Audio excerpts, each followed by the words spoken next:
안녕하세요. 자문은 책방입니다.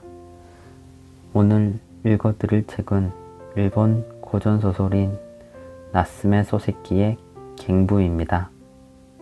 그럼 읽어드리도록 하겠습니다. 편안한 밤 되세요. 갱부. 아까부터 소나무 벌판을 지나고 있는데 소나무 벌판은 그림에서 본 것보다도 꽤 긴 것이다. 아무리 가도 소나무만 자라고 도무지 요령부득이다. 이쪽이 아무리 걸어 다녀도 소나무 쪽에서 발전해 주지 않으면 안 되는 일이다. 차라리 처음부터 우뚝 선 채로 소나무와 째려보는 눈싸움을 하고 있는 편이 낫다. 도쿄를 떠난 것은 어젯밤 9시경으로 밤새 정신없이 북쪽으로 걸어왔더니 피곤해서 졸리기 시작했다. 묵을 숙소도 없고 돈도 없어서 어둠이 깔린 신락당이나 구라도에 올라가 조금 잤다. 뭐든지 하치망사 마님인 것 같아 추워서 깨어보니 아직 날이 밝지 않았다. 그러고는 덮어놓고 납작 엎드리러 여기까지 온 모양이지만 이렇게 무작정 소나무만 늘어서야 걸을 힘이 없다. 발은 많이 무거워졌다. 종아리는 나무의 작은 새망치를 동여맨 듯 발걸음이 뼈가 부서지는 듯 했다. 교덥의 엉덩이는 물론 단절은 접혀 있다. 게다가 서양 하카마 바지조차 입지 않았으니 어찌 보면 경주로도 할 수 있을지 모르지만 히로마츠마는 도저히 적수가 되지 않는다. 카케차야가 있다. 요시우조 요시즈. 그림자로 보면 녹슨 찻솥이 걸려 있다. 걸터앉는 장기가 두어 길 건너로 삐져나온 위에서 집신이 주렁주렁 매달려 있고 한천 반점인지 분간할 수 없는 기모노를 입은 남자가 등을 이쪽을 향해 걸터 앉아 있다. 쉴까 패할까 하고 지나는 길에 곁눈질로 들여다보니 예일 그 한텐과 도테라 속을 가던 남자가 갑자기 이쪽을 향했다. 담배의 기름때에 그을린 치아를 두툼한 입술 사이로 드러내며 웃고 있다. 이게 조금 기분 나빠지기 시작하려는 순간 맞은편의 얼굴은 갑자기 진지해졌다. 지금까지 찻집 할머니와 이야기하는 재미난 이야기를 하다가 무심코 그대로의 얼굴을 길거리로 돌리다가 문득 자신의 면상을 마주친 것으로 보인다. 어쨌든 그쪽이 성실해졌으므로 겨우 안심했다. 안심했다고 생각하는 사이 얼마 지나지 않아 또 기분이 나빠졌다. 남자는 진지해진 얼굴을 진지한 자리에 앉은 채 흰눈 배간의 운동이 마음에 걸릴 정도로 자신의 입에서 코로 이마와 이마 위를 지그시 올라간다. 추녀 차양을 걸친 조타모 추녀를 타고 정수리에 닿았을 때쯤 다시 흰눈이 조금씩 아래로 내려왔다. 이번에는 얼굴을 그냥 지나치고 가슴에서 배꼽 근처까지 오더니 잠시 멈췄다. 배꼽 주변에는 두꺼비가 붙어 있다. 32전이 들어있다. 흰눈은 무명의 가랑이를 타고 겨우 사타구니로 나갔다. 사타구니 밑에 있는 것은 정강이 뿐이다. 아무리 봐도 볼 수 있는 것은 덤벼들지 않는다. 단지 평소보다 조금 무거워지고 있다. 흰눈은 그 무거운 부분을 찬찬히 살펴보더니 급기야 엄지 자국이 검게 난 게다까지 내려갔다. 이렇게 쓰면 왠지 오래 한 자리에 서 있고 어디 보시라는 둥 마는 둥 한 것처럼 행동한 것 같지만 그렇지 않다. 사실 흰눈 운동이 시작되자마자 갑자기 찻집에 시기가 싫어서 불이 나게 걷기 시작했던 것이다. 유감스럽게도 저쪽은 빠르다.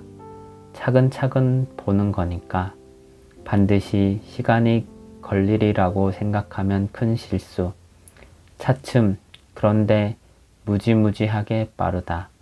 찻집 앞을 지나면서 세상에는 묘한 작용을 가지고 있는 눈이 있는 것이라고 생각했을 정도이다.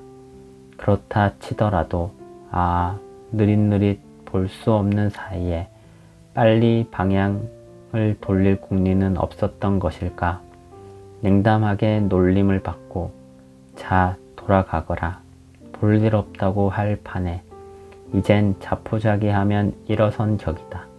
이쪽은 바보 같다. 저기는 잘하네. 걷기 시작한 지 대여섯 칸 동안은 이상하게 화가 났다. 그러나 불쾌감은 대여섯 칸 사이에 금방 가셨다고 생각하니 발걸음이 무거워졌다. 어쨌든 새망치를 양쪽 다리에 동여매고 다니니까 미나란 행동은 할 수 없을 것이다. 그 하얀 눈에 찌릿찌릿 당한 것도 반드시 만만찮게 제 몫을 반만해서 왔다고만 할 수 없다. 이렇게 돌이켜 생각해 보니 시시하다. 게다가 이런 일을 신경 쓸 처지가 못 된다. 일단 뛰쳐나가서는 이제 어떻게 되어도 집안에 돌아갈 생각은 없다. 도쿄에조차 있을 수 없는 신세다. 비록 시골이라도 정착할 마음은 없다. 쉬면 뒤에서 쫓긴다. 어제까지의 촌스러움이 머릿속을 헤치고 도는 날에는 어떤 시골도 견딜 수 없다. 그래서 그냥 걷는 거야. 하지만 특별히 목적도 없는 걸음이라 얼굴 끝 한 칸 사방이 망연자실한 사진처럼 흐려졌다. 게다가 이 흐린 것이 언제 갤 거라는 목적도 없이 단지 막연히 끝도 없이 행방에 퍼지고 있다. 적어도 자신이 살아있는 동안은 50년이든 60년이든 아무리 걸어도 달려도 여전히 펼쳐져 있는 것이 틀림없다. 아이고 재미없어. 걷는 것은 견딜 수 없기 때문에 걷는 것이기 때문에 이 흐릿한 전도를 벗어나기 위해서 걷는 것은 아니다. 빠져나오려고 해도 빠져나올 수 없다는 것은 뻔하다. 도쿄를 떠난 어젯밤 9시부터 포기란 마음을 먹고는 있지만 걸음을 떼고 보니 정신이 하나도 없다. 발도 무거워 소나무가 질리도록 줄을 서 있다. 그러나 다리보다는 소나무보다도 뱃속이 가장 괴롭다. 무엇 때문에 걷고 있는지 모르겠고 게다가 걷지 않고서는 한시도 살아있을 수 없을 정도의 고통은 드물다. 뿐만 아니라 걸으면 걸을수록 도저히 빠져나갈 수 없는 흐린 세계 속으로 점점 깊이 잠입해 들어가는 것 같다. 돌아보면 해가 비치는 도쿄는 이미 대세가 다르다. 손을 내밀어도 발을 뻗어도 이 세상에는 닿지 않는다. 사바사바는 전혀 다르다. 그런데도 따뜻하고 명랑한 도쿄는 여전히 눈앞에 생생하다. 왕이와 그늘에서 부르고 싶을 정도로 뚜렷이 보인다. 그와 동시에 발길이 향하는 끝은 막막하다. 이 막막함에 생명이 있는 한 펼쳐져 있는 이 막막함에 자신은 어슬렁 헤매고 있으니까 불안하다. 이 흐린 세상이 흐린 대로 만연의 앞을 가로막고 있어서는 안 된다. 멈춰선 한 발을 불안한 마음에 한 걸음 앞으로 내디디면 한 걸음 불안 속으로 내디딘 셈이다. 불안에 쫓기고 불안에 끌려 어쩔 수 없이 움직이다 가는 아무리 걸어도 방종할 리가 없다. 평생 정리되지 않는 불안 속에서 걸어가는 거야. 도저히 흐리지만 차라리 점점 어두워졌으면 좋겠어. 어두워진 곳을 다시 어두운 쪽으로 내디딘다면 머지않아 세상이 캄캄해져서 내 눈에서 내 몸이 보이지 않게 될 것이다. 그렇게 되면 홀가분하다. 짓궂게도 내 갈 길은 밝지도 않고 그렇다고 어두워지지도 않는다. 어디까지나 반은 반청의 모습으로 어디까지나 정리되지 않는 불안이 따래를 틀고 있다. 이래서는 사는 보람이 없다. 그러면 하고 죽지 못한다. 뭐든 사람 없는 곳에 가서 혼자 살고 싶어. 그게 안 되면 그 일, 이상하게도 그 일로 간념해 보았지만 별로 뜨끔하지도 않았다. 지금까지 도쿄에 있을 때 차라리 무분별하게 행동한 적도 종종 있지만 그때마다 가슴이 철렁 내려앉는 경우도 있었다. 나중엔 끔찍해서 그런대로 괜찮았다고 생각하지도 않았다. 그런데 이번에는 하늘에서 섬뜩하지도 않다. 뜨끔하다고도 오싹해도 맘대로 하라고 할 정도로 불안감이 가슴 가득히 퍼져 있었으리라. 게다가 차라리 당연하는 것이 지금이 아니라는 안심이 어딘가에 있는 것 같다. 내일이나 내일 모레가 되거나 어쩌면 일주일이나 걸리거나 자칫하면 무기한으로 미뤄도 지장이 없다고 우격다짐을 한 탓인지도 모른다. 하엄 개건의 폭포만 해도 아사마마의 분하구만 해도 도정의 여정은 아직 꽤 있는 정도는 모르는 사이에 느꼈을 것이다. 당도하여 끝내지 못하면 누가 뜨끔할 것인가. 따라서 아예 이를 단행해 보자는 생각도 든다. 이 온통 흐린 세계가 고통이고 이 고통을 뜨끔하지 않는 선에서 면할 희망이 있다고 생각하면 무거운 발도 내민 보람이 있다. 우선 이 정도의 결심이었던 모양이다. 그러나 이것은 나중에 생각한 심리 상태의 해부다. 그 당시에는 그냥 어두운 곳으로 나가면 된다. 무엇이든 어두운 곳에 가야만 한다고 오로지 어두운 곳을 목적으로 막 걷기 시작했다. 지금 생각하면 어처구니 없지만 어떤 경우에 따라서는 죽음을 목적으로 해 나아가는 것을 탓이나마 의사로 여기게 된다. 다만 지향하는 죽음은 반드시 먼 곳에 있어야 한다는 것도 사실일 것이다. 적어도 나는 그렇게 생각한다. 너무 가까우면 위자가 될 수 없는 것은 죽음이라는 인가이다. 그저 어두운 곳으로 가고 싶다. 가지 않으면 안 된다고 생각하면서도 구름을 잡는 듯한 요랑으로 걸어오면 뒤에서 따라 부르는 것이 있다. 아무리 영혼이 배회하고 있을 때에도 불려보면 근성이 있는 것은 이상한 것이다. 나는 별 생각 없이 뒤돌아보았다. 응하기 위해서라는 의식조차 갖지 않았던 것은 사실이다. 그러나 뒤돌아보고 나서야 깨달았다. 아까 찻집에서 아직 20칸가는 떨어져 있지 않다.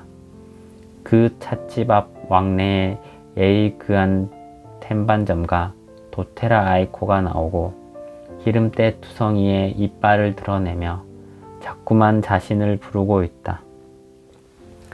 어젯밤 도쿄에서 떠난 후로 아직 인간에게 말을 한 적이 없다. 다른 사람으로부터 말을 건네 받을 것이라고는 꿈에도 예상하지 못했다. 말을 걸 자격은 전혀 없다고 자신했다. 그런데 갑자기 말을 걸었으니까.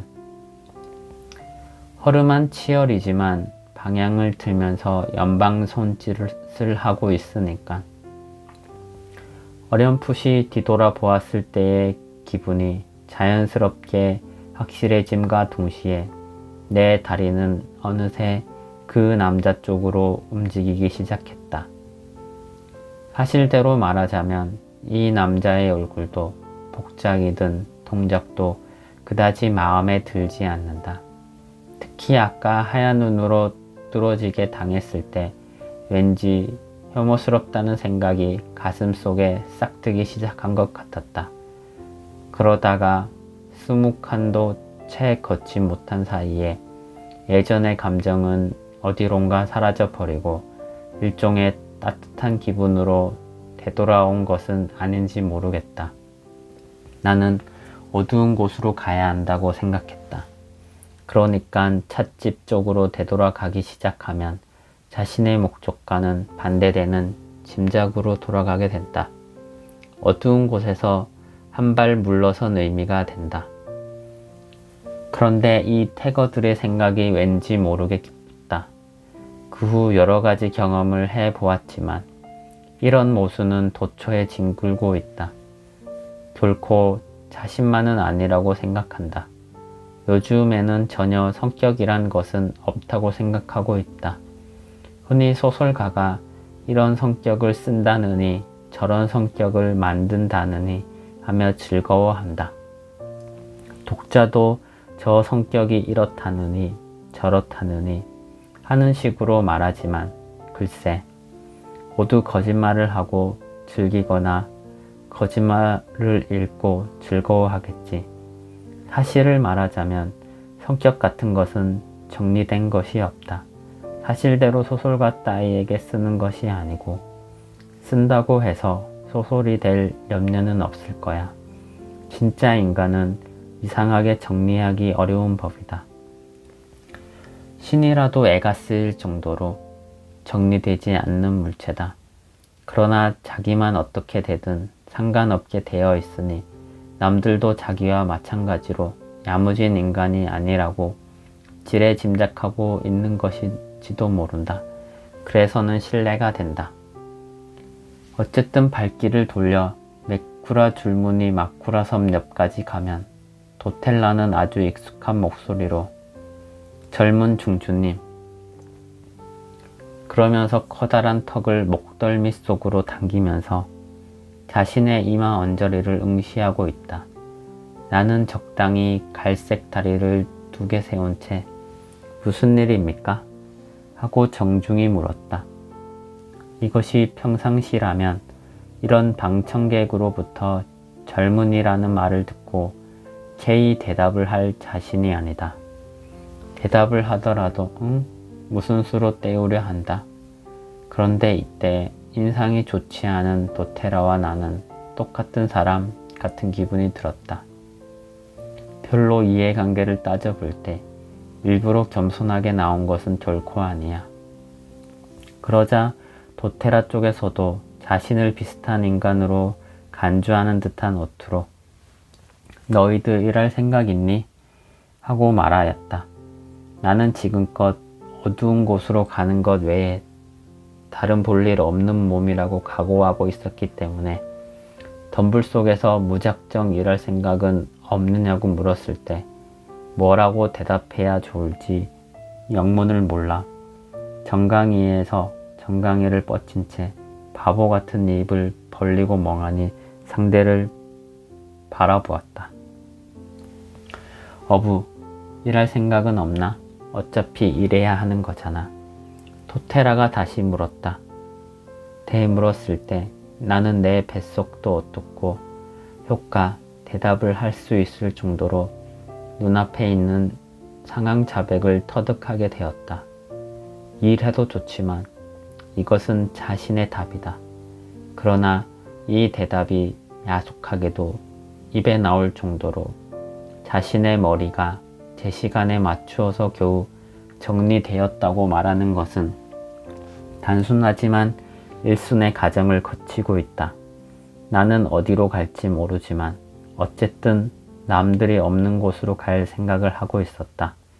그런데 뒤돌아서서 절 쪽으로 걸어 나갔기 때문에 걸으면서 어딘지 모르게 나에 대해 미련하고 가엾은 느낌이 든다라고 말하는 자는 아무리 밑바닥이라도 인간이다. 인간이 없는 쪽으로 가야 할 것이 인간 쪽에서 되돌아갔으니 그처럼 인간의 인력이 강하다는 것을 증명함과 동시에 자신의 소질을 저버리지 않으면 안 될 정도로 자신은 빈약했다는 것을 증명하고 있다. 간단히 말해서 어두운 곳으로 가려는 마음이지만 실은 어쩔 수 없이 가니까 뭔가 잘못되면 현명함과 보통의 사바사장에 머무는 생각일 거라고 생각된다. 다행히 토텔라가 맞은편에서 걸려드는 바람에 아무 생각 없이 발걸음이 뒤돌아 걷기 시작했던 것이다. 말하자면 자신의 대목적에 미안한 배신을 좀 해본 셈이 된다.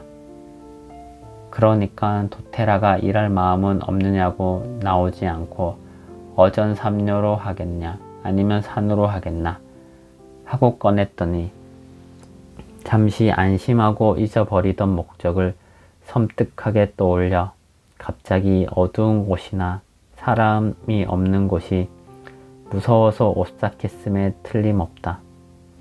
그 정도의 사바기사가 되돌아오자마자 이미 움트고 있었던 것이다. 그리하여 도텔라의 부름을 받을수록 도텔라 쪽으로 다가가면 갈수록 이 사바기는 한 걸음마다 더욱 성장한 것으로 보인다. 마지막으로 정강이에서 정강이를 2개, 장대처럼 토사의 바로 맞은편에 세웠을 때는 이사바기가 최고조에 이른 순간이다. 그 순간에 일할 마음은 없을까 하고 생각했다. 변변치 않은 서투른 술잔이지만 아주 뜻있게 자신의 심리 상태를 이용한 권유다. 얼빠진 질문에 한때는 멍한 것 같았지만 멍하니 깨어나 보면 나는 언젠가 사바의 인간이 되어버린다. 사바 인간인 이상은 먹지 않으면 안 된다. 먹으려면 일하지 않으면 안 돼. 일해도 좋지만 답은 아무 어려움 없이 내 입에서 미끄러져 나오고 말았다. 그러자 도테라는 그렇지. 그럴 만도 하다는 듯한 표정을 지었다. 나는 이상하게도 이 낯빛을 지당하다고 수긍했다. 일해도 좋지만 도대체 어떤 일을 하시려고요? 나는 여기서 다시 물어보았다. 돈 많이 벌지만 해볼 생각 있나? 돈 버는 일은 보증이다. 도테라는 신이 난 몸으로 싱글벙글 웃으며 자신의 대답을 기다리고 있다. 어차피 도테라에 웃을 거니까 애교고 뭐고 아무것도 되지 않았어. 원래 웃을수록 손해가 되도록 만들어진 얼굴이다. 그런데 그 웃는 모습이 이상하게 그리워져서 네, 해봅시다 하고 받아버렸다. 해볼까? 걔는 괜찮네. 자네 덕 좀 보겠네. 그렇게 돈 못 벌어도 되지만 네? 도테라는 이때 묘한 목소리를 냈다. 도대체 어떤 일인데요? 한다면 말하겠지만 하겠지. 당신 나중에 싫다는 말을 들으면 곤란한데 꼭 하겠지. 도테라는 무턱대고 다짐한다. 나는 거기서 의욕입니다. 라고 대답하였다. 그러나 이 답은 이전처럼 자연천연으로 나오지는 않았다. 말하자면 분발하기 시작한 답이다. 웬만한 일이라면 해치울 수 있지만 만일의 경우에는 도망을 칠 각오로 보였다. 그래서 하겠습니다는 말하지 않고 하겠습니다 라고 말했겠지.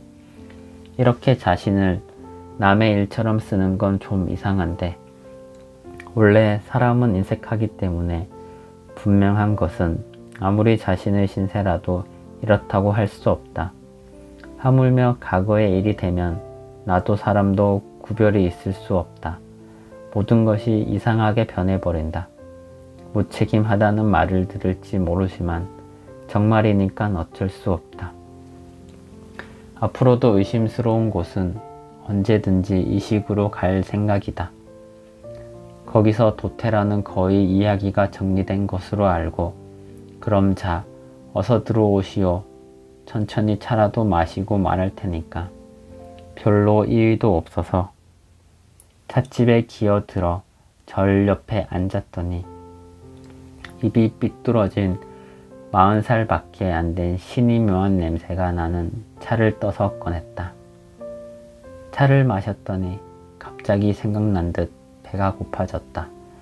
줄어드는 건지 줄어드는 걸 눈치챘는지 모르겠다. 두꺼비 칠구에는 32전이 들어있다.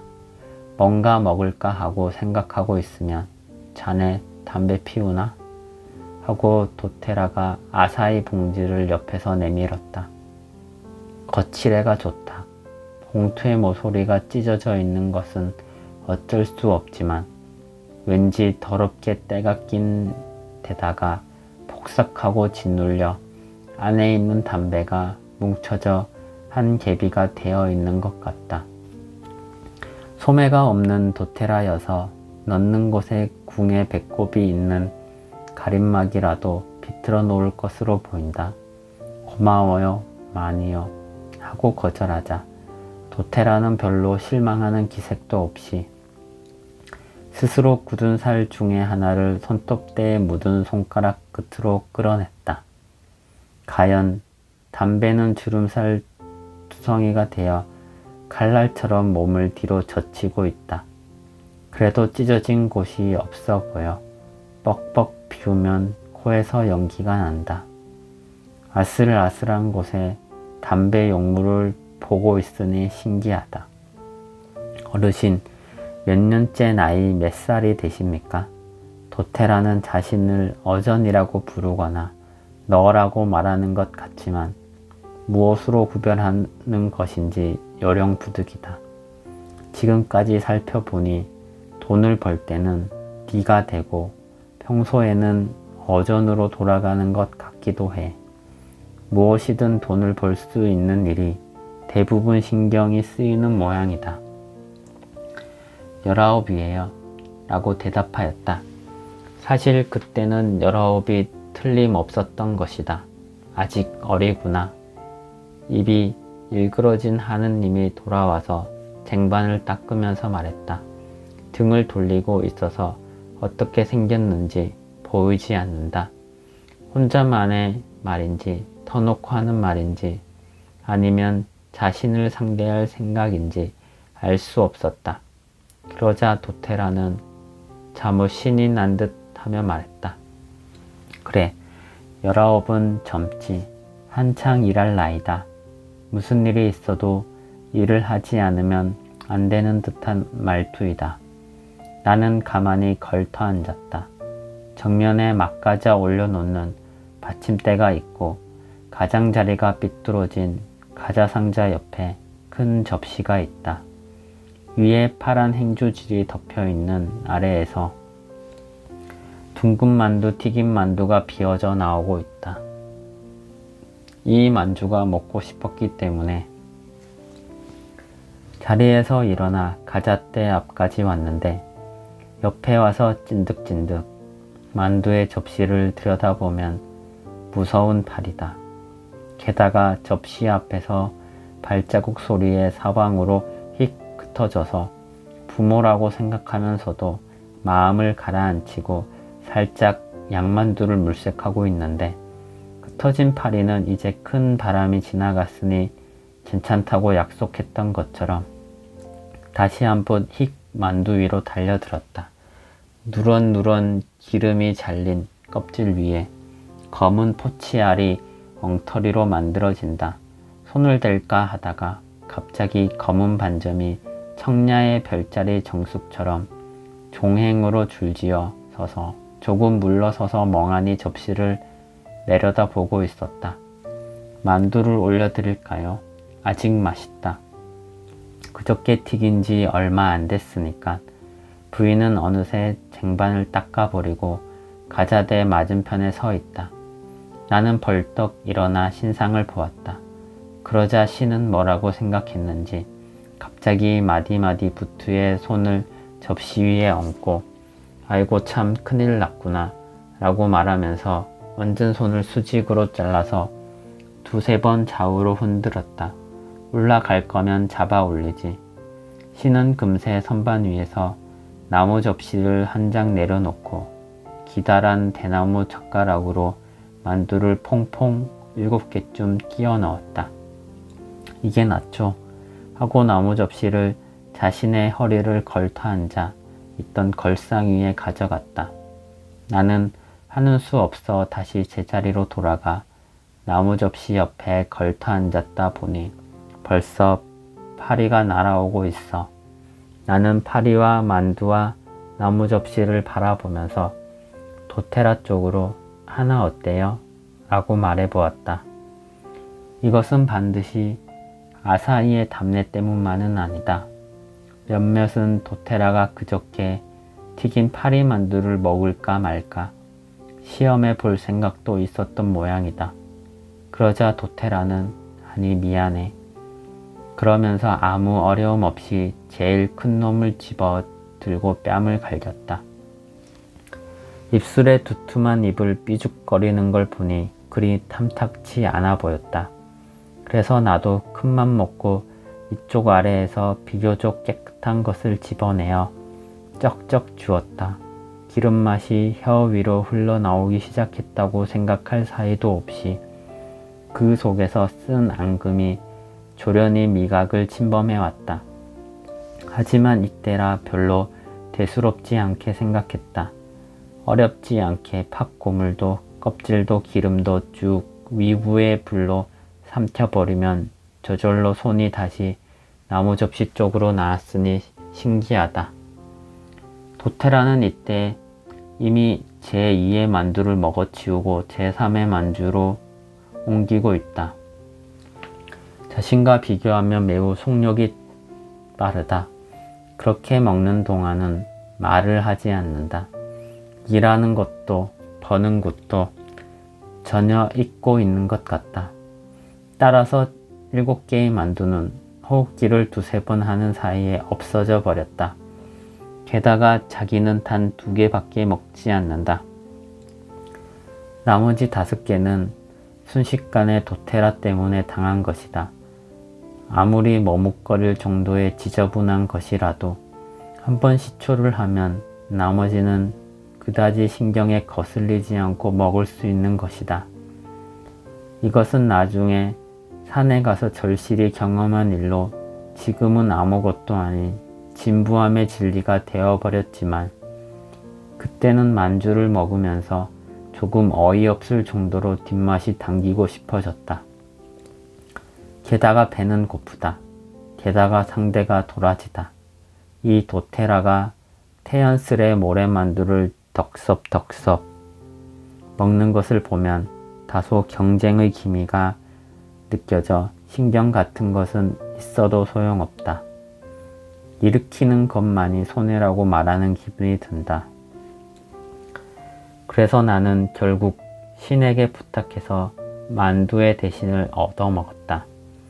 이번에는 하나 어때요? 라는 말도 없이 나무 접시가 걸터 앉자마자 내 쪽에서 먼저 하나 뺨을 올려놓았다. 그러자 도테라도 미안하다는 말 없이 입을 꾹 다물고 한 모금 더 내밀었다. 다음에 내가 또 하나 볼이 미어진다. 다음에 도테라가 또 하나 볼이 미어진다. 번갈아 가며 뺨을 맞대고 6번째까지 왔을 때 딱 하나 남았다. 이것이 다행히 자기 차례가 맞았기 때문에 도테라가 손을 대지 않는 사이에 자신이 뺨을 대고 말았다. 그리고 또 한 그릇 더 달라고 부탁했다. 너 어지간히 하는구나. 도텔라가 말했다. 나는 상당히 의욕도 아무것도 없었지만 말을 듣고 보니 꽤 할 것이 틀림없다. 그러나 이것은 처음으로 2번 절에서 자기가 먹고 싶지 않은 것을 개걸스럽게 먹어치워 자신의 식욕을 유치한 결과가 덕분에 힘이 있는 것 같다. 그런데 도텔라 쪽에서는 전혀 이쪽의 책임으로 꽤 말을 잘했다. 그래서 나는 어쩐지 빵긋빵긋 변명하고 싶은 생각이 들었지만 변명할 말이 좀 나오질 않았다. 다만 뜬구름을 잡는다는 생각에 모든 게 책임이 있을 뿐 어딘가 책임인지 알 수 없어 침묵했다. 그랬더니 자네 양만두를 상당히 좋아하는 것 같네 하고 이번에는 말했다. 만두도 마찬가지로 그저께 튀겨낸 모래투성이의 파리투성이 만두를 좋아하는 까닭은 없다. 그렇다고 해서 실제로 3접시까지 대신해서 먹는 것을 싫어한다고 물론 말할 수 없다. 그래서 이번에도 잠자코 있었어. 그때 찻집 주인이 불쑥 말참견을 했다. 우리 집 만두는 유명한 만두니까 모두가 맛있게 먹는 거야. 하느님의 말을 들었을 때 나는 왠지 바보 취급을 당하는 기분이 들었다. 거기서 점점 더 입을 다물어 버렸다. 잠잠코 듣고 있으면 아주 훌륭하기 짝이 없군. 토텔라가 말하고 있다. 정말인지 빈말인지 좀 짐작이 가지 않았다. 어쨌든 만주는 아무래도 상관없으니까 가장 중요한 노동 문제를 물어보려고요. 아까 한 말씀인데요. 사실 저도 여러 가지 사정이 있어 일을 해서 밥을 먹어야 할 처지인데 도대체 무슨 일을 하는 겁니까? 하고 입을 떼셨다. 도테라는 정면에 제가대를 바라보고 있었는데 이때 갑자기 얼굴만 자기 쪽으로 향하고 자네 돈 좀 벌지. 거짓말이 아니라 정말 돈이 되는 얘기니까 꼭 해보게나. 또 다시금 나를 군호라고 부르며 돈을 벌게 하고 싶어 한다.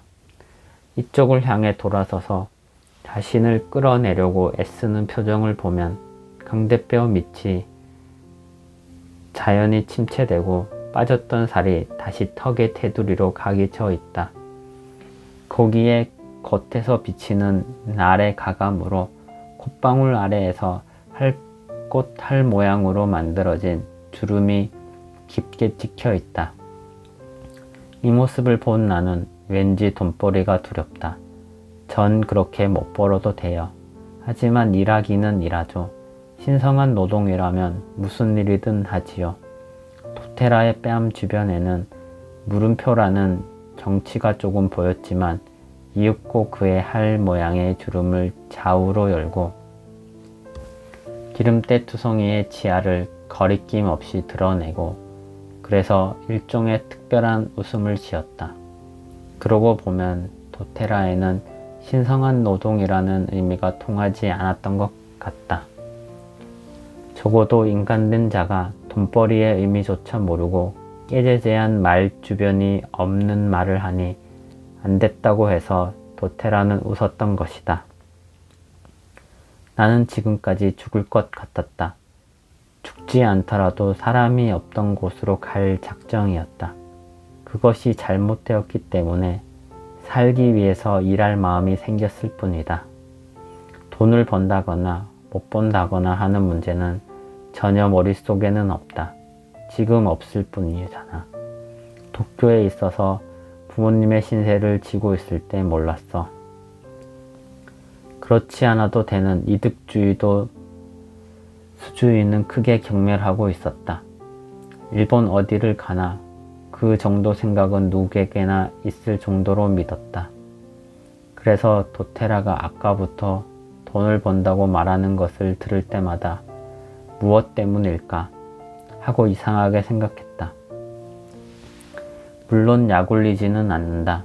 비위에 거슬리는 신분도 아니고 처지도 아니어서 태연해 보이긴 했지만 이것이 인간에 대한 지대한 감언이자 권유 방법으로서 가장 효험 있는 것이라고는 상상도 하지 못했다. 그 바람에 공연히 웃음거리가 되었다. 웃음거리조차 통하지 않았다. 지금 생각하면 어처구니가 없다. 일종의 특별한 웃음을 띄운 도테라는 그 웃음이 끝나갈 무렵에 당신 도대체 지금까지 일한 게 저렇게 됐나? 하고 좀 진지한 투로 물었다. 일하기에도 일하지 않기에도 어제 자택에서 막 도망친 참이다. 자신의 경험으로 일한 경험은 야구 연습 정도뿐. 벌어먹고 살아본 적은 아직 하루도 없다. 일해 본 적은 없어요. 하지만 앞으로 일해야 할 신분이죠. 그렇지. 일해 본 적이 있어야지. 그럼 너 아직 돈 번 것도 없겠네? 하고 당연한 말씀을 들었다. 나는 대답할 필요가 없기 때문에 입을 다물고 있는데 찻집 아주머니가 과자 가게 뒤쪽에서 말했다. 일하려면 돈을 벌어야죠. 하며 일어섰다. 도테라가 정말 그래. 벌려고 벌이가 널려 있는 게 아니야. 라고 몇 분인가 자신에게 생색을 내듯이 대답하는 것을 수사하고 몇 분 폄훼하는 말을 흘려버리고는 뒤로 나갔다. 이상하게 신경이 쓰여서 어쩌면 아직 그 흔적이 있을지도 모른다고 생각해서인지 무심코 뒷모습만 바라보고 있자니 커다란 곰솔의 네가타가 있는 곳에 가서 소변을 보기 시작했기 때문에 갑자기 고개를 돌려 도테라 쪽을 향했다. 도테라는 곧 나니까 너 생명부지의 다른 사람에게 이런 취지를 잘 말해. 이게 다른 거라면 수정이란 거저 말할 리 없는 맛이니까 또 생강을 내다. 나는 귀찮으니까 얌전하게 고마워요 하고 딱딱하게 대답해 두었다. 실은 이런 말투인데 말이야 하고 토테라가 곧 말한다. 나는 잠잠코 듣고만 있었다. 실은 이런 식인데 동산산에 가서 일을 하는데 내가 주선만 하면 곧 갱부가 될 수 있어. 당장 갱부가 되면 뭐 대수냐.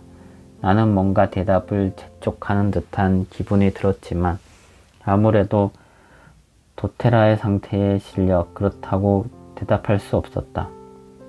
갱부라고 하면 강산 구덩이에서 일하는 노동자임에 틀림없다.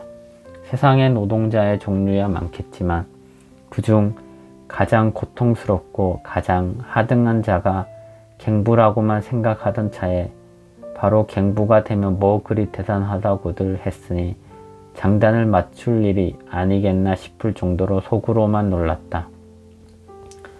갱부 아래에는 아직도 갱부보다 하등한 종속이 있다는 것은 섣달 금음날 이후에 아직 많은 날이 남아있다는 것과 마찬가지로 자신은 거의 상상할 수 없었다.